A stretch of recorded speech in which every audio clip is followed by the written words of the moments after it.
তোর ভালোবাসার কি অবস্থা? কেমন চলতেছে? আমার ভালোবাসা আর নেই। কেন ভালোবাসা নেই কেন? যে ভালোবাসার জন্য তুই সাইমনের তার গায়ে হাত তুলেছিস, সেই ভালোবাসাই এখন নেই? সে আমাকে ছেড়ে চলে গেছে। আমার থেকে ভালো কাউকে পাইছে। ভালোবাসা রং বদলায় জানি, কিন্তু তার রং বদলানোটা অনেক ব্যতিক্রম ছিল, যেটা আমার মেনে নিতে অনেক কষ্ট হয়েছে। আমি কত ঘুমের বড়ি খাইছি, নেশা করছি, কত কিছু করলাম, ভাই বলতে পারি নেই তাকে। একটা মেয়ের জন্য কত কিছু করে ফেলছস, নেশা করছত, ঘুমের ওষুধ খাইছত, অথচ ওই মেয়েটা কতই সুখে আছে তোরে ছাড়া।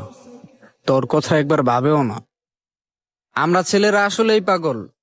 একটা মেয়ের জন্য আমরা নিজেকে শেষ করেই দেই, তা আমরা বুঝতেই পারি না, আর তারা সুখেই থাকে। কিন্তু ওর আর এখন মনে পড়ে না। কষ্ট পাইতে পাইতে এখন আর মনে কষ্ট লাগে না। তার কথা আর ভাবিও না। নিজের মতন চলি, চিল করি। দেখোস না তোরা সারাদিন নিয়ে ঘুরি, এখন আবার ঘুরবো চল।